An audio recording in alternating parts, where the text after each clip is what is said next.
Assalamu alaikum warahmatullahi wabarakatuh. उम्मीद छ कि तुम सारी ऐसी ठीक आज करो इस तरह शेयर कॉकरोच एक सिंपल रेसिपी युस लेकिन वारिया टेस्टी बनान छ युस कम टाइमस मस बनान छ तो ये रेसिपी स्टार्ट करना ब्रो कर जो सोन वीडियो लाइक तो चैनल कर जो सब्सक्राइब तो जरूर इम खतर छ गॉड थे कोकुर आनुन तो सु छ असल पड़न छलन तरने आब तम पत छ अस तत ग्रख खालन आबस मस तो सो तत आबस मस छ त्रावन गॉड थे लिदर आख चमच बे छ त्रावन नून आख चमच खालन छ अस तत ग्रख आख ज तो तम पत छ अस कोकुर पीसेस यम छ तुम छ अलग थावन तो युस यम तमुक रस छ सु छ इथे कन थावन सु छ त्रयत छन बिल्कुल ते कहीं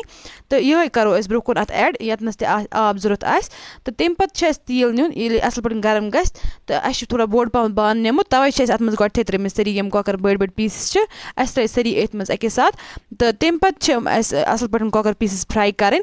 वारिया आसान छ रेसिपी बे वारिया कम टाइमस मस बनान ये रेसिपी तुम करो जरूर ट्राई ये रेसिपी पन घरकिन सहित पन फैमिली मेंबरन सहित जरूरी शेयर ये रेसिपी बे करो पन फ्रेंड्स सहित शेयर तम पत ये असल पड़न फ्राई गस तो तम पत करुन अस बेक साइड टर्न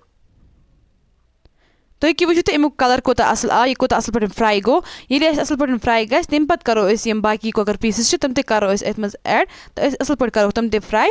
तम पत सोरे कोकुर फ्राई मकलाव कर तीलस मज त्रो यम गंड यम थोड़ा एठी चटमित तम ते त्रो अत मज तम ते करो असल पड़न फ्राई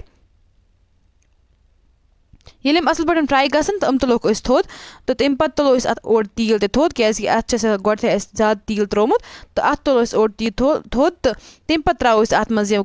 टमाटर अख चटित ये अत थोड़ा सा तलन लगे तम पत त्रो अत मज जीर चमच अख बे बड़ल अख सब्ज ٲl अख तो बे दालचीन टुकड़ अख तम पत त्रो अत मज जिंजर गार्लिक पेस्ट अख चमच असल पे दिमो टमाटरन गस असल पे पेस्ट बन तो तम पत करो अत मज ऐड यम गंड हम ते करो असल पे मिक्स अत सहित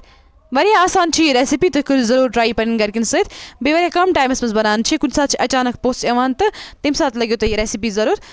तम पत त्रो अत मज मरचांगन अख चमच गोड यह कर असल पे अत मिक्स तो तम पत त्रो अत मज ब्या मरचांगन अख चमच इत कर मरचांगन ऐड करने सिनिस वारिया असल कलर यवान तो विजो ब्रोकुन यह अत कोकरस कोता असल कलर ई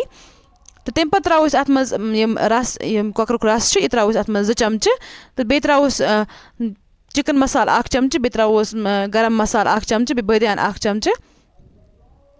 असल पे करो सारी मसाल मिक्स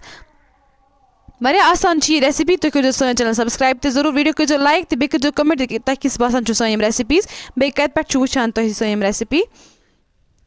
तम पत त्रो अत मज यह रस जुस कोकुर रस थोमुत यह त्रो अत मज तो बे करो यह कोकुर फ्राई कर थोमुत यह त्रो अत मज सोरे असल पे करो ये मिक्स कर पत त्रो अत मज यह रस जुस कोकुरस थोमुत यह त्रो अत मज वारिया टेस्टी बनान ये रेसिपी यह त्रो सोरे अत मज अत बे आब ऐड करने जरूरत कहें ते यह गस अत मज सॉफ्ट ते तम पत त्रो अत मज नून गो अख चमच नून त्रोमुत तम पत त्रो अत टेस्ट अकॉर्डिंग नून अस त्रे लकट चमच से 2 चमच बे त्रो अत मज मेथ 2 चमच असल पे करो सारी चीज़ मिक्स तो तम पत थो ढकन दित 10 मिनटन खालो असल पे ग्रख हाई फ्लेम पे खालो असल पे ग्रख 10 मिनट बाद तुलो अत ढकन थोद तो तुम हेकि वुचित वारिया असल कलर अत आमुत माशाअल्लाह अत गार्निश कोर्मुत थोड़ा सा ये सब्ज दानवाल अगर तुम अवेलेबल तो तुम त्रो अम सत असल टेस्ट गसान सिनिस तुम हेकि वुचित अमुक कलर कोता असल आमुत बे असल टेस्ट गसान अत रेसिपी बे कम टाइमस मज बनान ये जरूर करो ये रेसिपी ट्राई उम्मीद करा कि तुम यह पसंद आम वीडियो करो लाइक बे करो सन चैनल सब्सक्राइब तो जरूर बे वन तो कि तुम किस बासान सन रेसिपीज कमेंट बॉक्स मज तो बे कत पे वुचान तुम सन रेसिपीज बे साथ बे तुम ब्या नव रेसिपी है तो तुम अल्लाह हाफिज़ पन दुआन मज जरूर याद।